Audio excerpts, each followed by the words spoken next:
Saya tuh alhamdulillah bisa niru dalam gitu-gitu tuh bisa. Makanya ini kiai muda paling jauh. Banyak kiai yang sepuh itu kalau urusan gitu konsultasi masa. Gus siapa apa kain. Ini kalau harus era dekaran apa.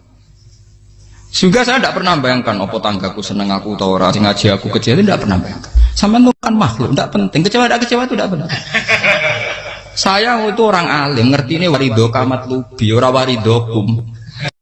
Yang tak gulai ridane pengiran, ridane sing ngaji, ridane konsumen. Itu apa? Makhluk tidak penting. Itu harus dilatih. Harus apa? Sehingga orang itu kalau biasa sholat, maksudnya biasa takluk ya Allah, mesti la Allah katardo, mesti gampang puas. Karena dia iktifak ngalap cukup be Allah Subhanahu wa ta'ala. Saya sebagai manusia juga sering ditangisi istri. Misalnya saya sering ke Jogja sendirian. Nah ninggalan nopo, ninggalan ibu milih pengiran. Misalnya mati ninggalan, ya paling aku mau ngapain nih suaraku. Paling uang nangis gue kegiatan. Bukan apa. Ingin saya bahwa konstitusi ulama itu masih iktimat Allah. Kalau kita kan enggak. Cara berpikir kita ngaji itu ideal sing ono podium, sing ngaji kelaminan takwa kabeh, ketunan kaji kabeh, diluk kabeh. Kita akan pakai standar-standar yang dengan asumsi kita. Padahal Nabi zaman sugeng al iman hahuna wa yusiru ila qalbihi sadrihi salah. Iman itu urusan hati. Komitmen sampean be Allah Subhanahu wa taala. Nah ini resepnya. Makanya kata hikam liyakillah ma tafrahu bi. Mesti yakinlah ma tahzanu bi. Sedikitlah kamu gembira dengan satu hal, nanti akan sedikit kamu yang kecewa. Artinya misalnya kados kula sebagai ulama seneng kula nu kok ijek iman, ya nggak kayak wong awam. Ya sudah gitu. Jadi misalnya suatu saat kula jatuh, yang ngaji saya gak semeneng dadi kupeding. Wong sing seneng kula bubar kabeh. Kula ya ora susah, miskola darah bener. Gus saiki jenengan ora sing seneng. Ya tenang saja. Sing ora seneng ya makhluk ora jelas. Dan status mereka tetap la yadurru wa la yang ini harus dilatih. Loh kula itu karena hidup dengan istri saya sama anak saya. Jadi yang ngurus anak saya sendiri. Jarang ngurus saya dalam jarang. Memang itu memang saya punya standar pakai kitab-kitab kados hikam. Saya ini merasa hidup di dunia itu sendiri. Saya tak warai la Allah kana kotar. Imam yang ngarang hikam itu punya resep supaya kamu seneng terus. Liyakil lama tafrahu bihi, mesti yakil lama tahzanu bihi. Usahakan sedikit sekali apa yang bikin kamu seneng, maka akan sedikit sekali yang bikin kamu susah. Jadi misalnya kulo nih, jadi kiai misalnya cari wong kulo kiai wong alim, jelas nak ngalime ngalim, nak kiai rapati ya, nak ngalime jelas. Tapi nak kiai rapati, nah kan kiai tapi ra ngalim. Nah kulo nak darani wong alim malah muni ya jelas. Nak kiai rapati, kok kalau rapati nurut, tapi aturan masyarakat rapati nopo. Nah sampean kiai tapi orang nopo ngalim. Ya betul. Ndak ini memang bedanya jauh. Ya mungkin lebih kiai sampean cara derdek dongo meyakinkan sampean. Tapi cara artine dongo piye paham kulo. Lha boten iki nyata, sampe rasa tersinggung. Napa barang-barang napa? Nyata. Nah, kalau sering ditakoki kiai masalah resepnya apa jenis? Konjinan ratau susah, dal kita ratau wiridan, ratau mohon sisip. Resepnya ilmu itu gini kata hikam. Ulama yang kayak hikam tuh pernah ngarang kitab tuh saking syukurnya entah saking angkuhnya terserah ngomentari. Kamu harus yakin bahwa di sisa hidup Anda itu tidak akan maksiat lagi. Sehingga kalau kamu ditakdir maksiat, anggap saja akhiru maksiatin kudirat alika. Anggap itu yang Siapa yang menganggap mohal bahwa dia tidak akan dosa sampai mati, berarti menganggap Tuhan itu lemah. Karena cara berpikir kita kan bayangkan hidup itu 40 tahun lagi. Misalnya saya sekarang umur 40, bayang urip kadang 4 tahun meneh. Sampean misalnya umur selawe, bayang selawe tahun meneh. Sehingga menganggap dalam durasi selawe tahun kok orang maksiat kan mohal. Apalagi sampai sudah tahu maksiat itu bakatem, paham? Ya maksiat ya kelas-kelasan, nak bikin pacaran. Nak wong iso mau yo nakal, nak sing setengah soleh ya berbau proposal ya sesuai kontaknya DWD. Itu kan urusan masing-masing. Ya itu kan urusan masing. Wae wakisabu ala wong ngene ora ana sing roh wae wakisabu ala. Rombongan wali songo, mbok kangen wali songo, mbok golek selisih wawahu napa alam. Sing roh pangeran piyam. Mbok kangen wali, mbok golek selisih margin. Niku pokoke wawahu napa Ya itu kan urusan jenengan mbek pangeran, mboten urusan kula. Tapi tetap saya sebagai ulama mengingatkan, niat itu ditoto. Begini, ulama dulu tuh ngitung hidup itu hanya 2 menit 2 detik, sehingga dia ya gampang saja. Kayak Kanjeng Nabi itu, ya Rasulullah kenapa tidak menyediakan makan untuk besok? Loh, saya itu tidak yakin kalau hidup saya sampai besok. Ya sudah begitu cara, ya sudah tenang saja. Kalau sampean kan bayangkan hidup 4 tahun lagi, 5 tahun lagi, sehingga arah mangan ya wedi tenan. Padahal bolak-balik zaman cilik arah mangan tetap wedi. Jadi cara berpikir Nabi itu begitu. Begitu juga cara pikir sahabat, cara pikir ulama-ulama yang waras itu begitu. Loh, saya itu pernah melarat di Jogja zaman pertama merantau itu, kalau santri saya bilang, Gus kok tidak punya beras nih, tapi apa yakin nak sesuk urip Pak? Kowe buta mangan sesuk, anak sesuk ijek napa? Cara berpikir ulama itu begitu. Sehingga melihat maksiat juga gitu. Alhamdulillah aku ijek urip 1 detik, 2 detik, 2 menit, sehingga hidup. Dan itu sudah cukup untuk lafadzkan la ilaha illallah. Makanya kata yang ngarang hikam, betapa murahnya Allah. Surga itu hanya bisa dibeli dengan 2 menit. Karena surga itu senilai la ilaha illallah. Miftahul jannah la ilaha illallah. Itu cukup 1 menit. Berarti surga itu regane mau 1 menit. Dan karena dia nganggap hidup itu 1 menit ke depan la ilaha illallah, ya sudah. Dia ngitungnya hidup itu per menit. Kalau sampean kan enggak, per 10 tahun, per 20 tahun. Sehingga kriminal betul, cara pandang sampean itu kriminal betul. Sehingga bayang kudu di duwe, kudu di bojo, nak kiai kudu di pengaruh. Lah kalau saya enggak. Saya meskipun tidak sehebat itu, tapi mewarisi keilmuan mereka. Jadi misalnya saya jadi ulama, itu bayang non, di santri musito Islam kok kayak ke Ahmadiyah ya gitu saja. Ya pokoknya ya sudah gitu. Orang bayang no santri sing kambinan takwa khusyuk salam tempel, demen gelo, demen apa? Lo tanyakan santri-santri saya itu mungkin belum pernah nyuruh istri saya bikin kopi. Bisa dihitung. Karena saya itu sederhana saja. Misalnya saya pergi dari Jogja, ini yang nyata salah. Bayangno bojo gue semaca, gawekno kopi, buka no lawang malah kecewa. Seperti umumnya orang kan gitu. Semerantau ada bayangno bojo gue nyuambut, digawekno kopi, digodhogno banyu hangat teman, bareng teko bojone wangep kukur-kukur. Karena tarifnya dia ideal, maka mudah kecewa kalau itu tidak terjadi. Nak kula mboten sebayangno kaya Jogja bojoku cek utuh Islam. Nak sholat 5 bulan ya sudah gitu saja. Pakai standar-standar yang minimalis. Saya dari rumah bangun sampai ngaji ya, pokoknya melek, ya sudah nak sholat dem-dem napa. Mulane sudah gitu saja. Andai kan saya pakai standar maksimal, maka akan mudah kecewa. Rasulullah juga begitu. Rasulullah itu ngadepi Sayyidah Aisyah, itu ya begitu, ngadepi Hasan Husain. Sehingga tidak ada cerita Nabi mudah kecewa betul. Karena Nabi bayangkan anak istrinya itu ya minimalis sekali, urusan dunia maksudnya minimalis sekali. Misalnya Nabi pagi-pagi tanya, ya Aisyah apa ada sarapan? Tidak ya Rasulullah, ya idzan asumu, kan itu saya puasa. Kalau sampean usul-usul orang juga no kopi wong wedok opo, itu kan repot. Muni-muni itibak sunnah Rasul tapi tidak pernah sampean mendekati sunnah nopo Rasul. Sehingga ya tenang saja Nabi. Saya tahu alhamdulillah bisa niru dalam gitu-gitu tuh bisa. Makanya ini kiai muda paling jauh. Banyak kiai-kiai yang sepuh itu kalau urusan gitu konsultasi sama saya. Gus siapa apa kain? Ini kalau dari sampai era dekarun. Juga saya tidak pernah bayangkan apa tanggaku seneng aku atau orang ngaji aku kecewa, tidak pernah bayangkan. Sama itu kan makhluk, tidak penting. Kecewa tidak kecewa itu tidak benar. Saya itu orang alim, ngerti ini warido kamat lubi, ora warido kum.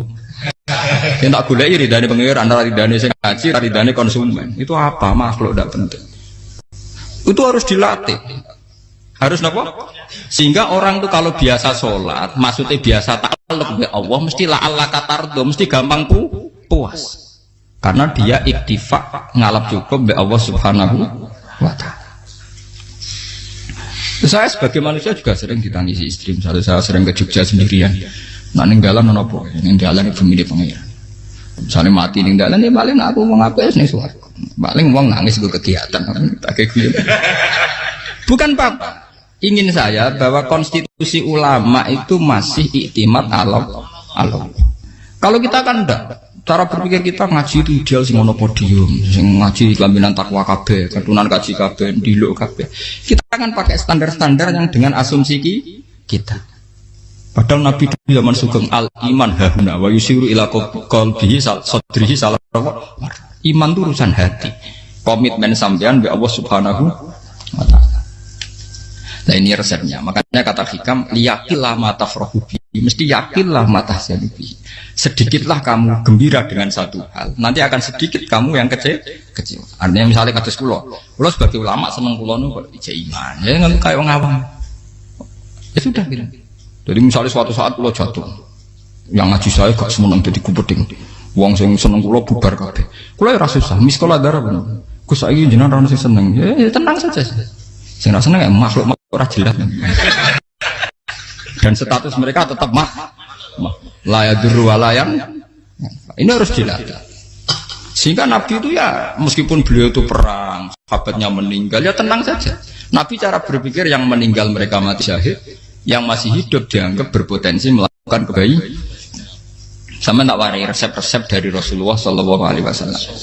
Saya ini sebetulnya memaksa, menjelaskan ini maksa, karena saya inginnya jadi ulama yang kayak umumnya orang, tidak ideal amat. Tapi kan saya ditegir ilmunya itu ideal, jadi terpaksa saya jelaskan. Tapi kalau perilaku saya tidak akan ideal. Soalnya ngawur, saake mari Ghafuri pengiran nganggur bolak balik cerita.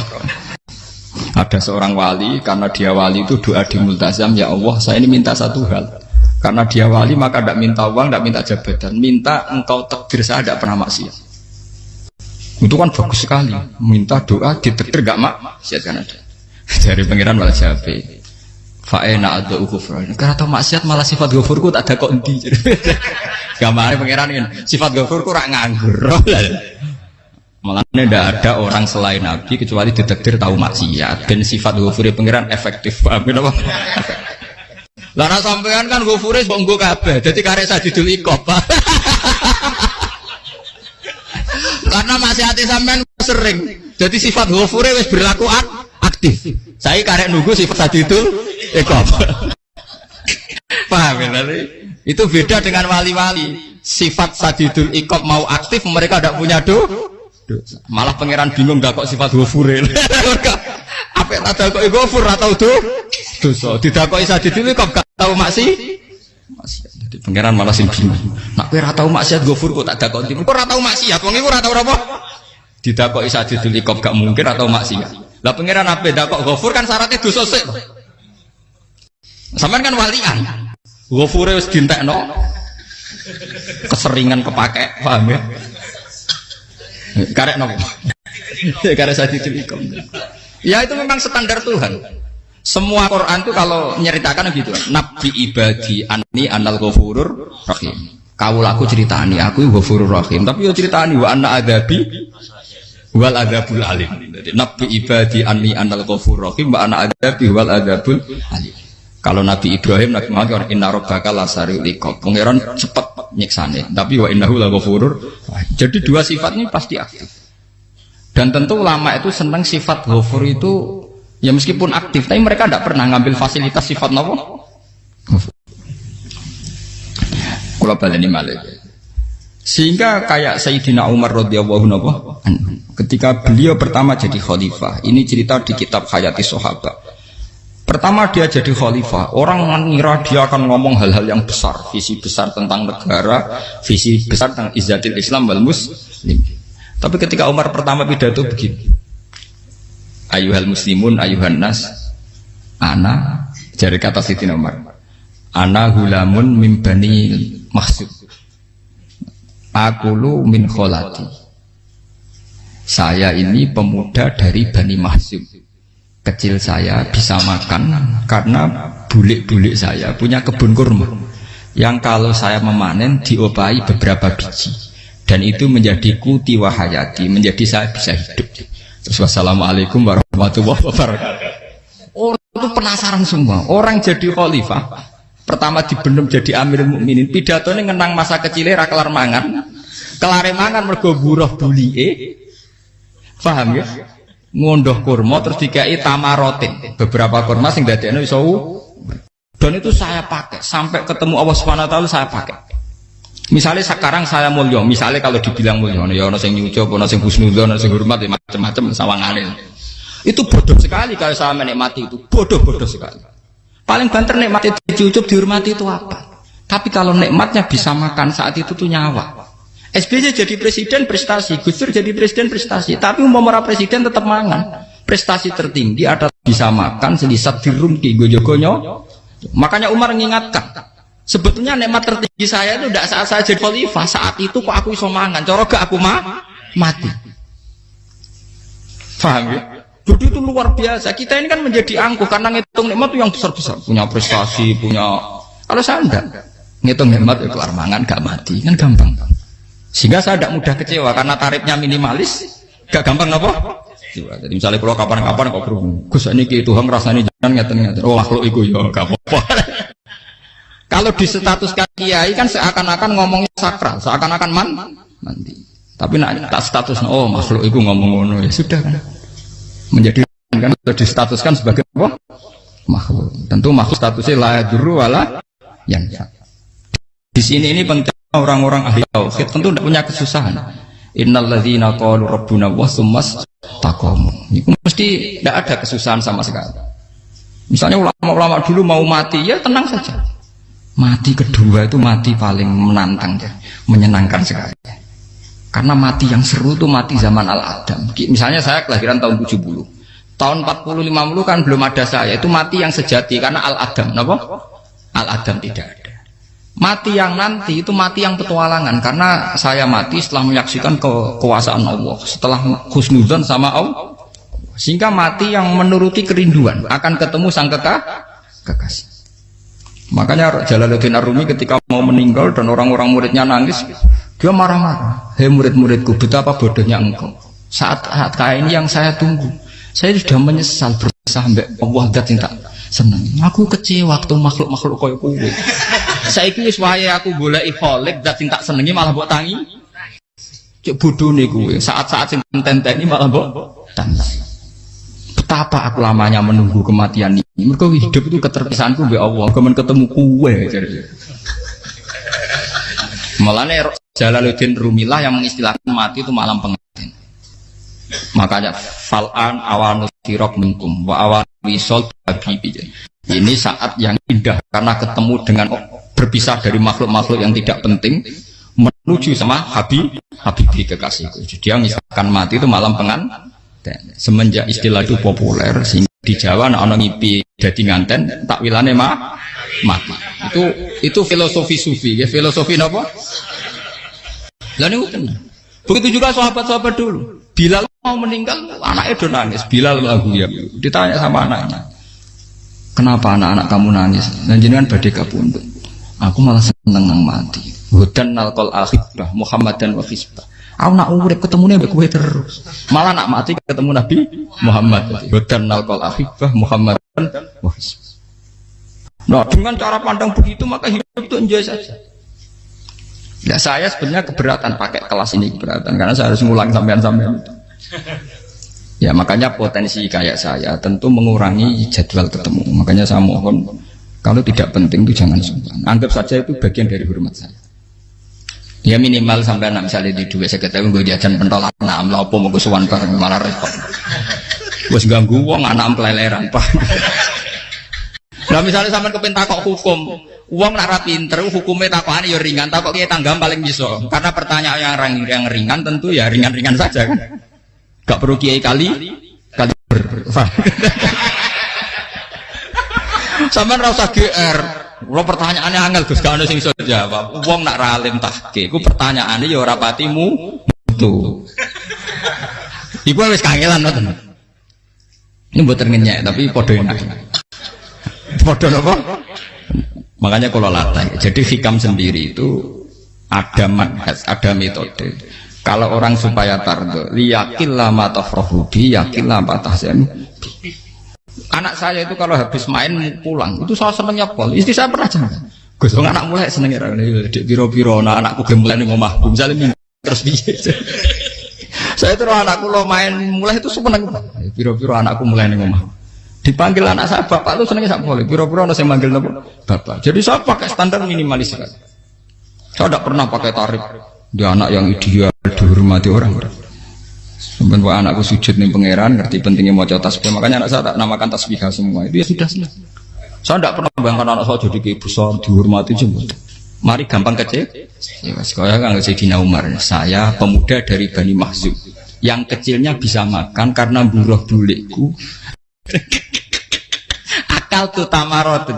Wah itu sahabatnya tuh nangis betul. Betapa hebatnya Sayyidina Umar. Mengingatkan ulang bahwa nikmat tertinggi itu ya makan, karena makan kaitannya nyawa. Orang jadi bupati, enggak jadi bupati tetap makan. Jadi kalau ngatain saya tarifnya minimalis sekali. Nah, kalau orang sudah makan gitu, lah Allah kata tertentu mudah sekali. Tapi kalau sampai tarifnya ideal, harus dia mobil, kudu sanggup agak. Masuk gue mobil gak sanggup agak. Barang gue sanggup agak, kudu gue penderek. Masuk kiri lu juga kok tanpa apa? Penderek. Yang penderek maju. Masuk orang kena dikeloli, jadi malah repot. Akhirnya gue mau ngayu. Harus selingkuh jari sing we. Itu perkara meneh. Mau ruwet nuruti tahapan-tahapan duniawi makanya resep kalau ingin itu kon sholat, maksudnya sholat itu dihayati secara tauhid ya, dihayati secara tauhid. Misalnya inna sholati wa nusuki wa mahyaya wa mamati lillahi rabbil alamin. Itu akan pasti Allah kata pasti mudah melihat alam ini ridho. Ini satu sekelumit ya, di resep orang ulama yang saya meniru beberapa di kitab Hayati Sahabat, di kitab Hikam, dan meniru terutama semuanya sanad dari Rasulullah Shallallahu Alaihi Wasallam. Makanya suatu saat Nabi itu kagum. Abdullah bin Mas'ud itu jalan dan dikawal oleh beberapa malaikat. Terus Nabi itu heran. Ya kenapa kita tuh selalu mengawal kamu? Kata Abdullah bin Mas'ud, ya Rasulullah, inilah akhtu khutwatan illa wa azunnu alla akhtu wa ukhra. Wa ma aqaltu luqmatan illa wa azunnu alla alqamu ukhra.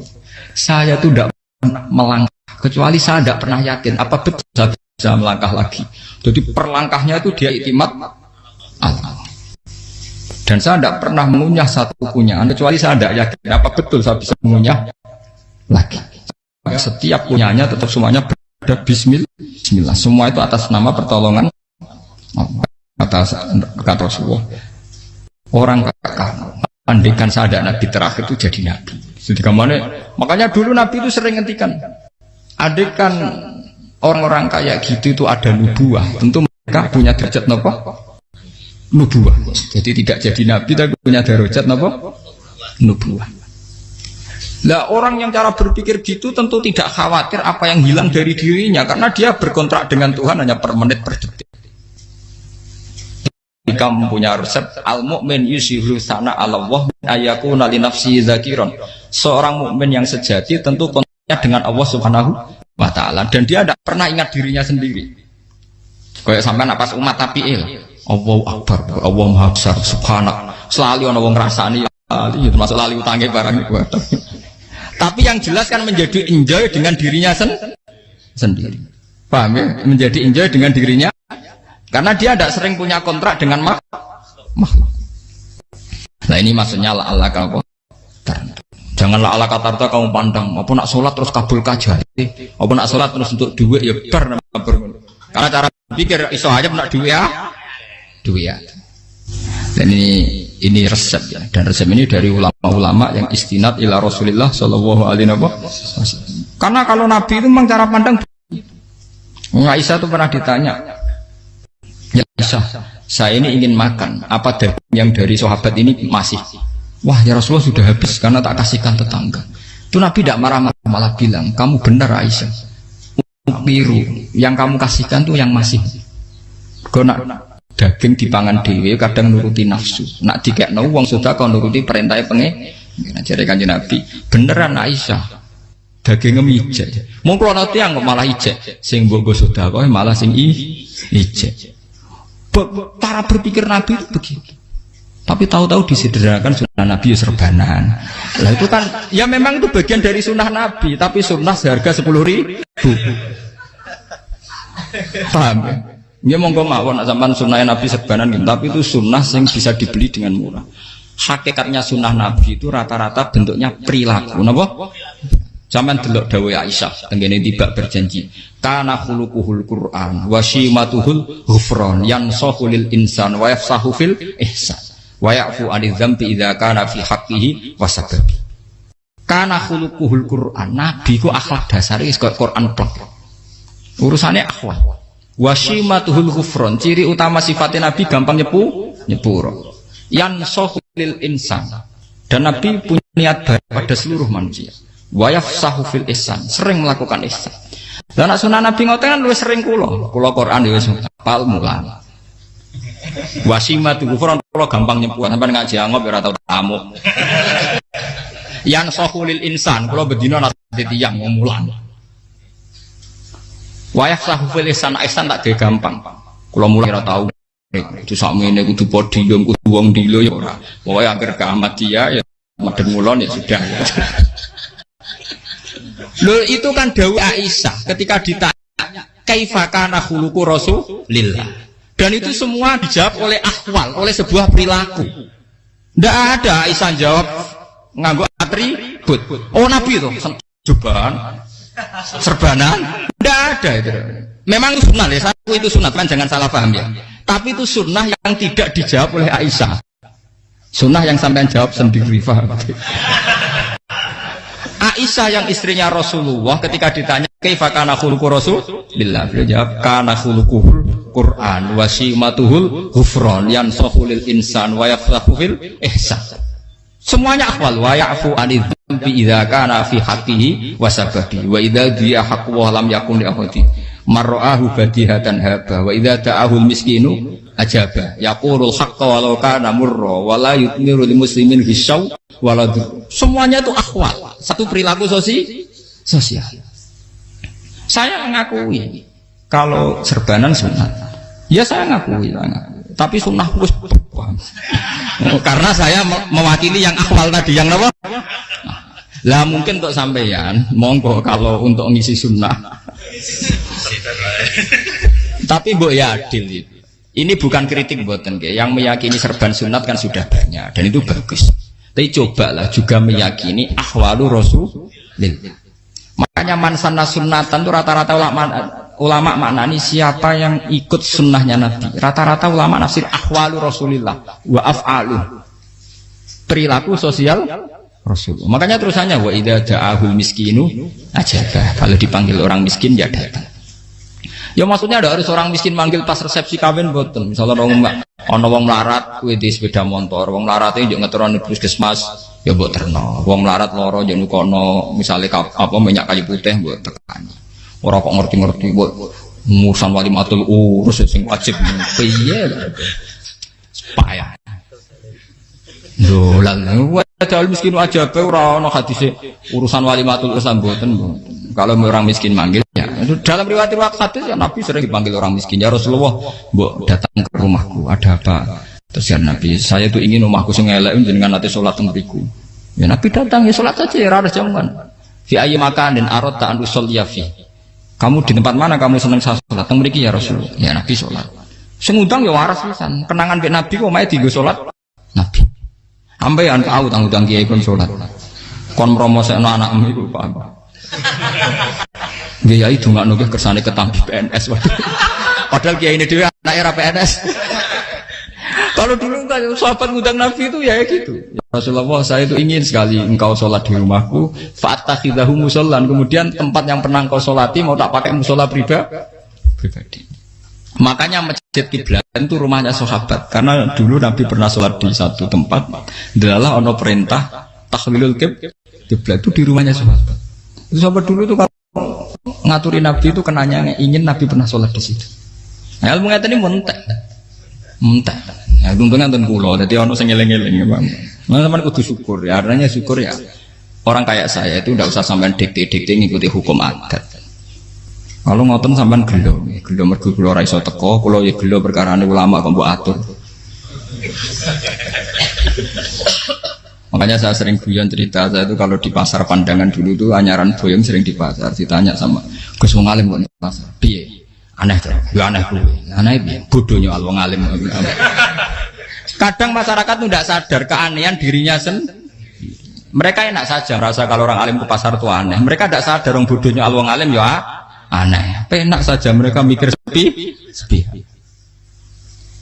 Faham ini supaya sampean la Allah kan apa Makanya untuk Rasulullah, Nabi itu sering ngendikan nak ana tamu hormati. Tapi etika mertamu di Rasulullah itu walakin idza du'aitum. Mertamu Nabi itu nunggu ditimbali. Walakin idza du'itum, du'iya mabni majhul. Ketika kamu ditimbali Jadi ya ayyuhalladzina amanu la tadkhulu buyutan nabiyyi ku illa ayyudzana lakum. Jadi untuk sowan nabi itu nunggu di meskipun sahabat tuh rindu nabi tidak berani sowan ke dalamnya nabi. Kalau ingin ketemu nabi di barno pas sholat jamaah karena nabi pasti keluar di andai kan nabi nerima tamu di rumah, ya ora sida dadi nabi. Aman nampa tamu.